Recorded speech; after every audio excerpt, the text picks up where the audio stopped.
Good morning, everybody. Danny and Wanda's back from Pecan Grove here. Beautiful, cool morning outside, guys. I've been out, actually been planting some plants. I've been trimming limbs out of trees. It's been really nice out here this morning. And because of the time of the year it is, we have to do some maintenance on stuff like lawnmowers and things like this Husqvarna here. This is our main lawnmower we use in the summer months because we do a lot of heavy cutting with stuff with this, weeds and stuff like that, and it really seems to do a fairly good job on that without bogging down too bad. And it's just a tough lawnmower. It's got a rugged deck under it and everything. It really holds up well. We're going to do a little maintenance on it today. Now over here to the other side we have our Toro.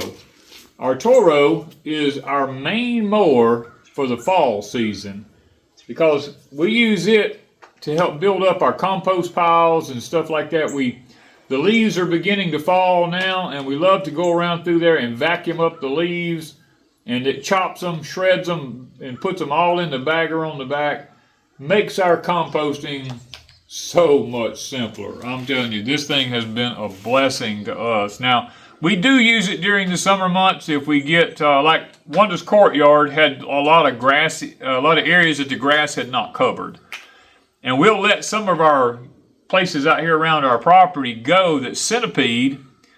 And when it goes to seed, right before the seed begins to completely get ready to fall off of it, I'll run through there with that bagger and I'll vacuum that stuff up.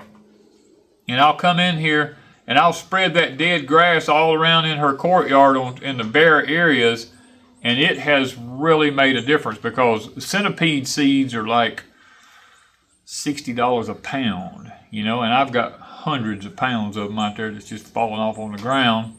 And we like to have centipede up in the courtyard areas because it doesn't get very tall and it's drought tolerant, grows really well. We don't want any Bermuda grass because they went to town to look for seed, and that's all you find is Bermuda grass. And that's the last thing. Somebody put Bermuda grass on my property, I'd cut their hand off. You know what I mean?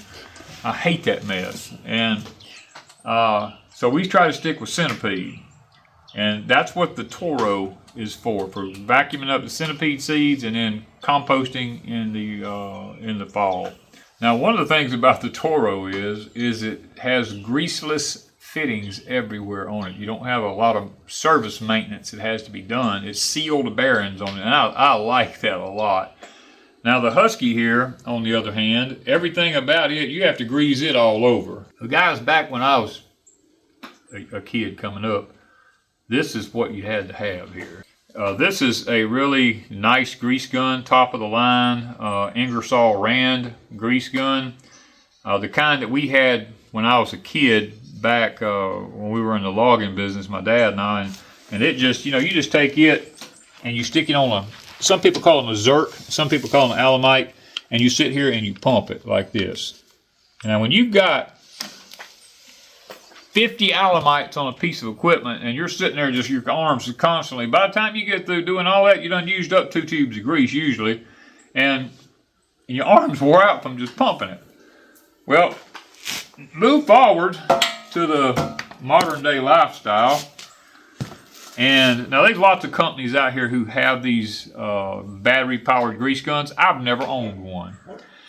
Taskstar reached out to me and asked me would I like to try their cordless grease gun. And I told Wanda, I said, you know, it's a shame a man my age has never owned a cordless grease gun. And I told Wanda, I said, you know what? I said, let's get that grease gun from them. And you know, Andy and Megan have one up there. Andy uses them on his equipment all the time, and I'm like, I said, I just need to get me one of these. And of course, I don't ever go anywhere to get one, and I could order one online, I reckon. But when Taskstar reached out, we did the diesel pump over here from them. I love that diesel pump that we have mounted on the post over here. And I said, you know, I told Wanda, I said, let's do it. You know, let's just see, because I ain't never owned one. And I'm going to be honest with you, I ain't even took it. I mean, it's still just like it was. And I apologize to Taskstar. This thing's been sitting here for a month. I was going to show it when I was working with the Cub here, greasing it and everything. And guys, y'all saw me use this thing up in the field plowing, and the hydraulic pump went out on it right at the end when I was plowing. So I did not get a chance to come back and show it, and I apologize to Taskstar. This thing has been sitting here for so long. This is what I was going to show it on. So I can't. So anyway, here it is. It comes just like this. I don't even know what's in here.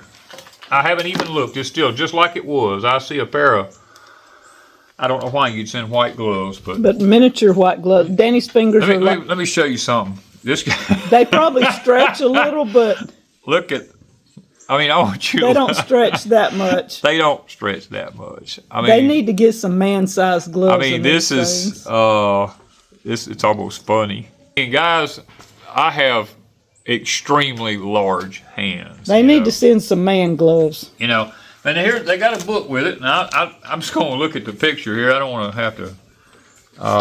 That's what it. Let me get the book out of there. That's what it's supposed to look like, and it shouldn't be too hard for me to figure that out. If all else fails, read the manual. I'll read the manual if all else fails here. But and I see here it's got 2 batteries with it. So, are we sure even one of them's? Let me check. Oh, it's got a place here. Okay, this one's fully charged. Good. Okay, that's good. Check. It actually comes with 2 batteries. That one's fully charged. That's awesome that it has a where you can tell. Yeah. Okay. So we got that. We got that. And that is the charging device right there, which I don't need right now.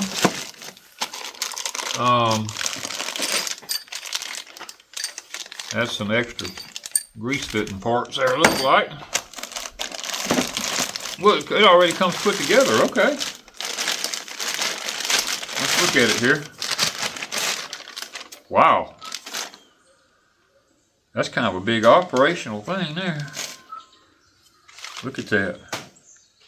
It's even got a thing you can tote it by. Okay, I see a button here. Let's see. Oh, you can... Look at that, like a pistol. Okay, I'm learning with you guys. I had never. All right, I can tell you one thing. Ooh, You must have it. it's heavy duty. I can tell you that. That joker weighs a good bit. All right, let's see this. If it's like a standard grease gun, I like that it's got a rubber thing here to get a hold to. All right, let's see here. It's just like my other one. You lock it. I mean, it's made just like my Ingersoll Rand right here. It's made just like that. You do both of them exactly the same. Now, I use so much grease, I buy it by the case. I don't just go buy one tube. I buy it by the case.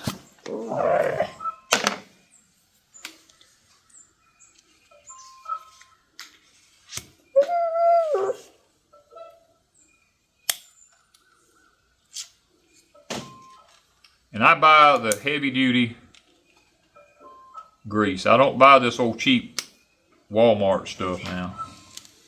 Okay, I keep them making a mess here.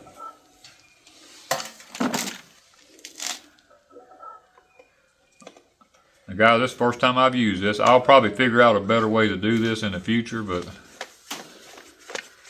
it screws back on. Okay. You got a cap over the end. Then you release this, like on my other one, and you kind of like, you get all the air out of it.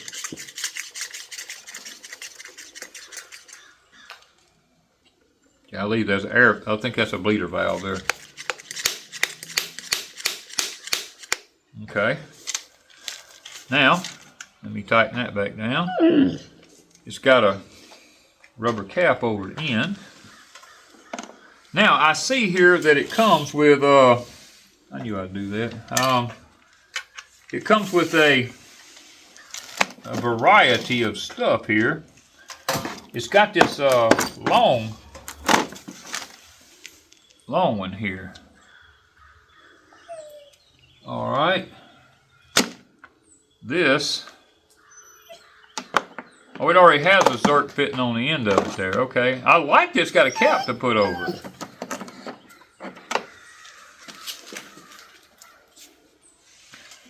Let's see here.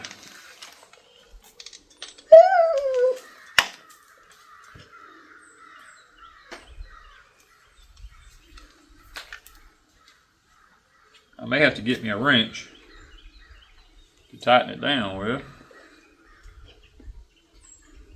Oh, wow, I like this. Look how long it is. Man, I like that. Oh, you know what I just saw? It's got a light on it.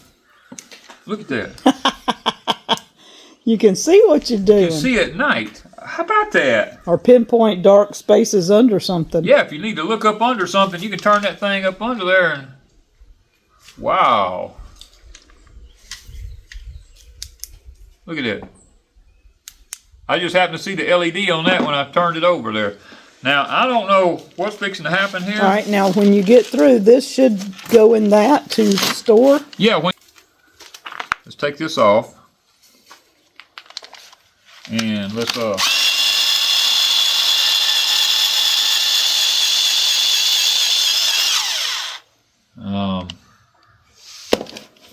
you got to get it through all that pipe. And we got to get the air out of it.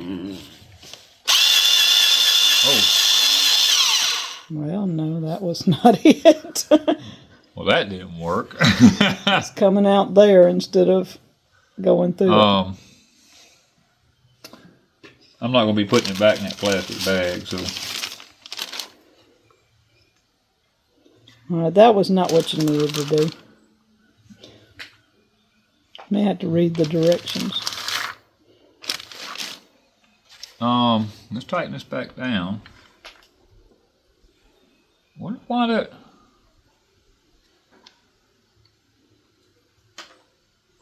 That's interesting. Okay. Is there something you got to loosen on this, or? Oh, there we go. There we go. You just had to get it there. I just had to get it there. Okay. Now, I like that. I like that. All right. Now, the only thing about this is when you're greasing this husky like this, you can't see where the grease is going. Oh boy, It's coming out already. okay. Why is it not? My other one don't do that. Is it already full? Let's see here.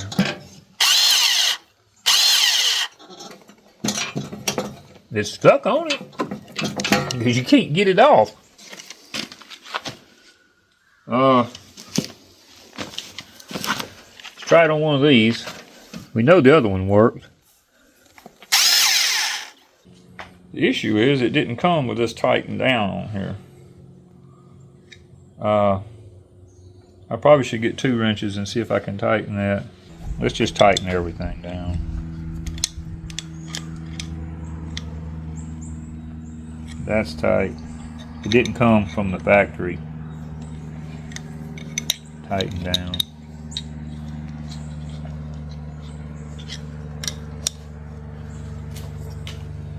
Yeah, that was not even tight, was it? No. I don't want to over tighten it, but.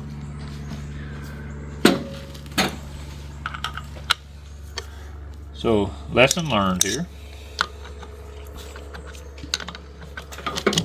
It might would have said that in the directions. It might would have. I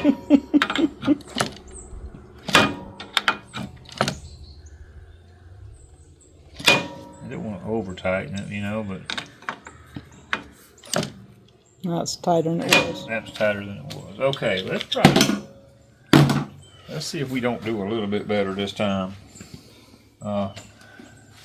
Let's just stick it back on this one.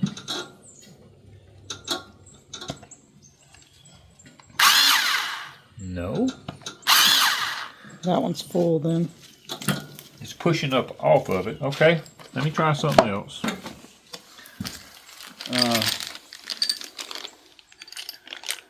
No, this is all, that's for greasing like little tiny tight places.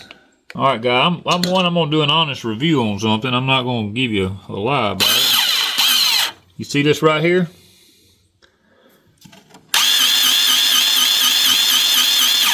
I don't like messes.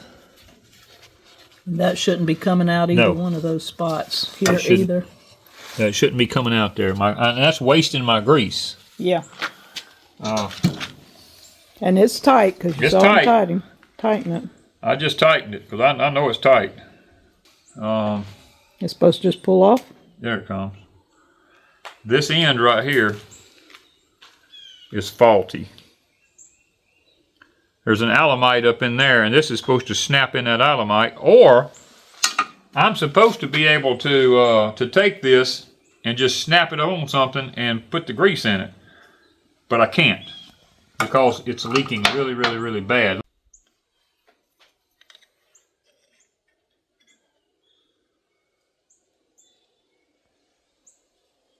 Okay, that there is faulty.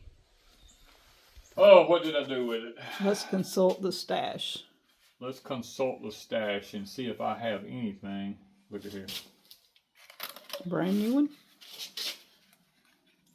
Maybe? No, this is a slide-on one. Oh, it don't screw in.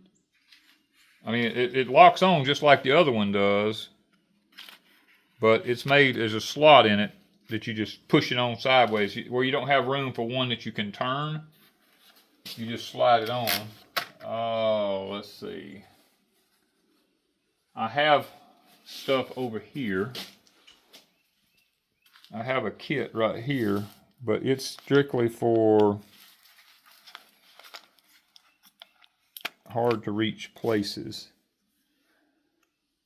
I don't have anything. Don't have another end. Let's see.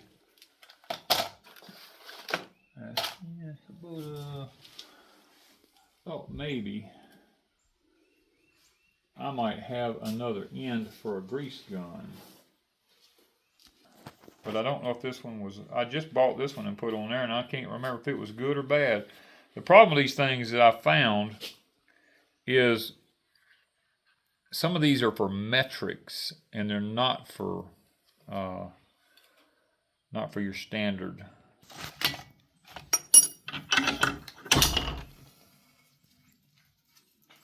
Where tools come in handy. Yeah, that's an old grease gun. I don't remember if this end I bought, I don't remember if it was a good end or a bad end.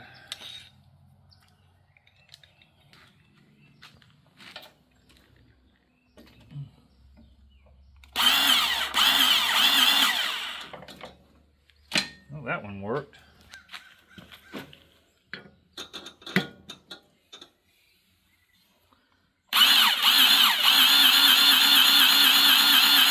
That one worked. And it's not coming out around it. It's not coming out around it. You can't see to... It's just these bearings. I put just a little bit in them. Now one like this one here, you can see it come out. It'll come out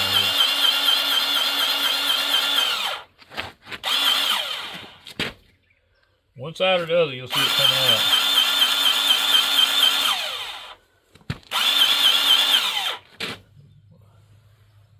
I don't see nothing yet.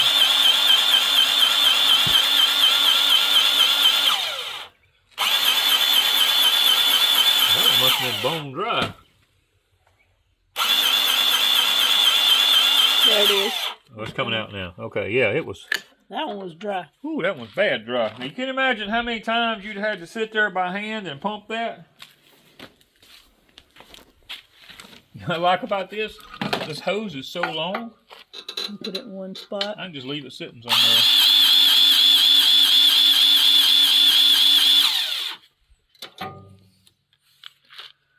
Oh, this one's right on top. How did I get lucky and do that?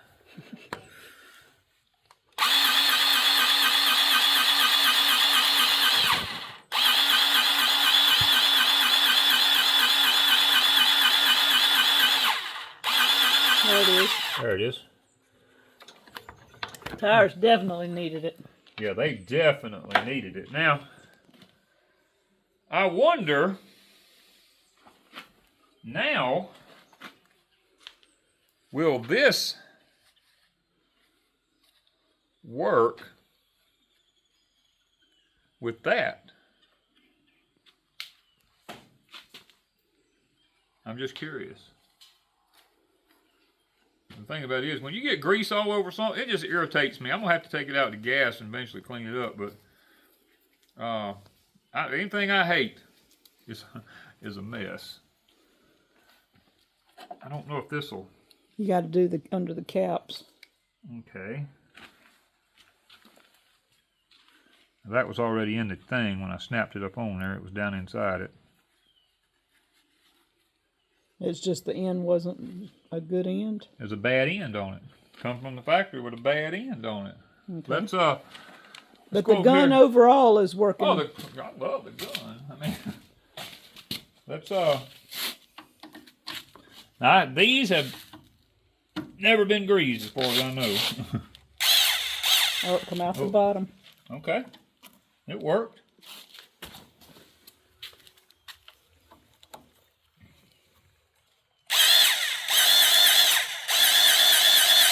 Whoa, it's coming out right here. Okay, so had to do a little work on it, but you know what?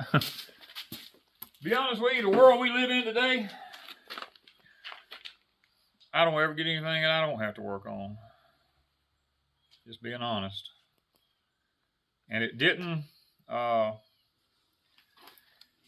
leak the grease out underneath that cap right there.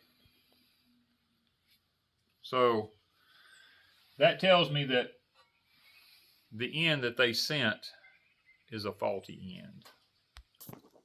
Well, guys, there's one thing you can say about me. At least I showed you real time. I mean, I didn't lie. You know, now do I love it? I love the fact that it can be changed. I think I'm going to really like this. I think it's going to be a pretty good addition to the homestead here. I mean, what I do like about it is this can be rotated.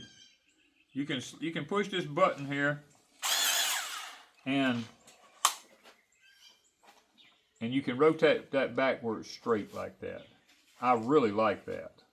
And you can store it back in the box that way, and then when you get ready to use it, you know, you just push the button down and you can rotate it back.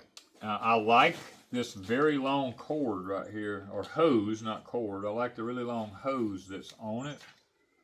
That is definitely a plus to it. Like that there. Y'all can tell I'm not used to one of these things because I touched the trigger on it. Yeah, you have to learn how to handle these things. I can see that right now. We do have a link in the description down below if you're interested in one of these. But you know, this is what homesteading really is all about, having a big shop like this and having extra parts and stuff like that. You know, if I hadn't had that extra fitting here, yeah, I would have been screwed, you know. And had to wait on them to send one. I had to wait on them to send me one back. But I had another end off of another grease gun here, and it works fine with that. So I'll put it all back up in a minute. So, you know, like I said, if you're interested, look down in the description down below. There'll be a link there for it. It is a 21 volt, 4000 mAh. I think that's what, yeah. Lithium ion batteries on it. They did. The thing I like is they send 2 batteries so that if one battery goes dead, you have another battery. And they sent the charger with it and all that. And they actually sent extra parts here. This is something, you know, I'm going to go ahead and mention this. They have this tube here. Now you can put this tube right here on the end of this right here, where you've just got a solid straight tube coming out. And they also send This right here. Now, I could have used this. Oh, I could have used this on my hay baler. That right there is for Zerk fittings that you cannot get to, and you just need to, like right here on the end, you just hold it right there in the end of it like that, and you pump it, and it pumps grease in it where you don't have a room to get a fitting on the end of it or something like that. See, I didn't have anything like this when I was doing my hay baler, and I could have really, really used that a lot. So, okay, now, I need your help on something. We're going to get up and go take a look at it. I got this the other day. I mentioned in a video I did a job for a gentleman, about a 6-hour job, and he had 2 pieces of equipment. Actually, it was 1 piece of equipment, to be honest with you, and I saw the other laying in the weeds, and I asked him, I said, well, about that, and he said, oh, just take that, because that was, he said his boys years and years and years and years ago put this thing together and made a little frame with it to do food plots behind 4-wheelers and stuff. Well, I took the frames all off of it because it was all homemade stuff. And now I have the 2 parts, and I want to know from you guys if you recognize them, and if you do, can I use them with my farm-all? So let's go look. Okay, I've taken a hand grinder and kind of cleaned. The shafts were rusted up really, really bad. Now these shafts look like the same size as my number 16 shanks on my Cub farm-all. But these things are blue, and that looks like a Ford blue, so I'm going to guess that they come off of something that had something to do with Ford. But there was 2 of them laying in the woods out there, and they are adjustables where they slide across back and forth like this. I would have to take those bolts out and replace them to get good bolts where I could, adjust it. But can these be used under my Cub farm-all? Like Joey has rolling cultivators that he uses underneath his 140. But I'm wondering, and the bearings are all good in them. I mean, I don't see anywhere to grease them, to be honest with you. I don't know how you grease them. But the blades are all good. Can these be used under the farm-all like a rolling cultivator? I don't know. I don't know if the discs are too big. I don't know if this would have to go on a bigger tractor like a Super C, a 140, a Super A.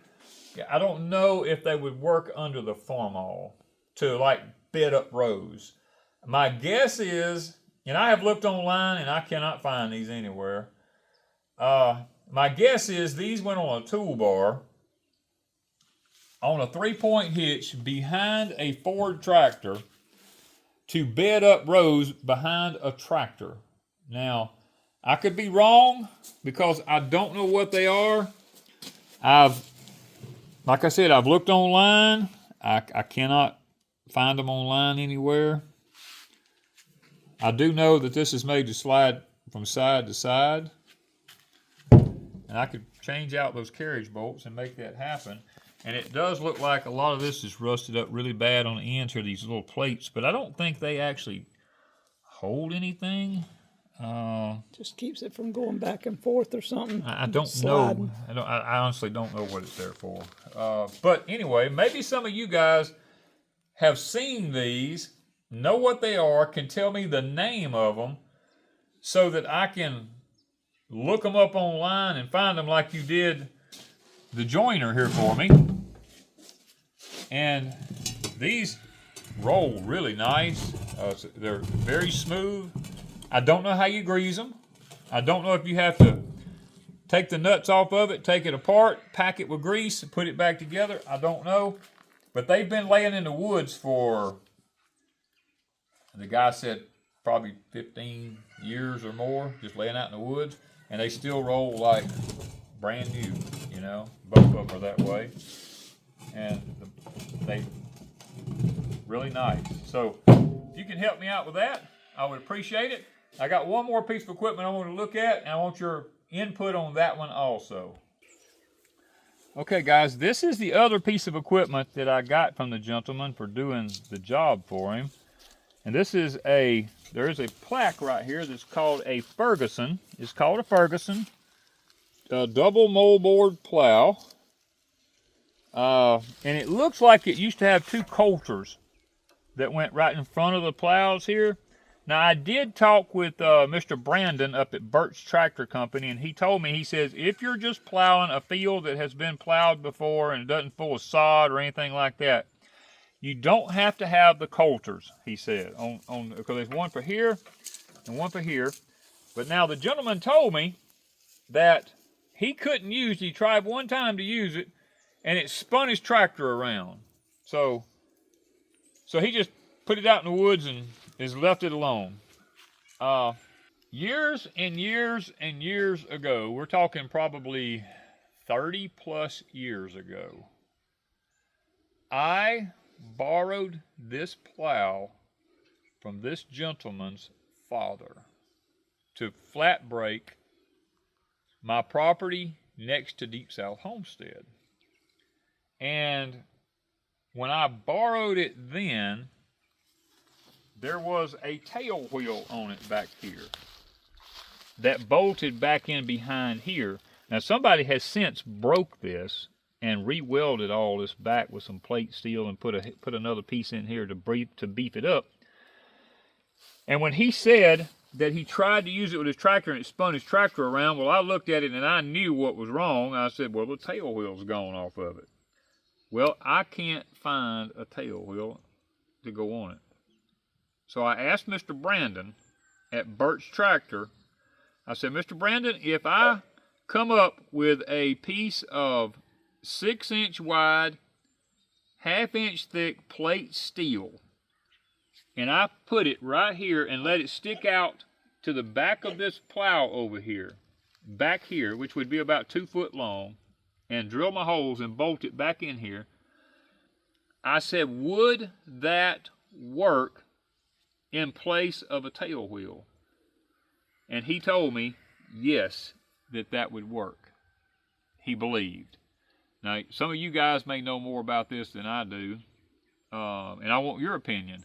If I replace this shank right here with a piece of 1/2-inch plate steel coming back here 2 foot, the length of this back here, will that work in place of a tail wheel? Okay, the other thing I want to know about, this is up and this is down. This one's lower, this one's higher. When I put this on the back of my tractor, see guys, it's been 30-something years since I've even used this thing.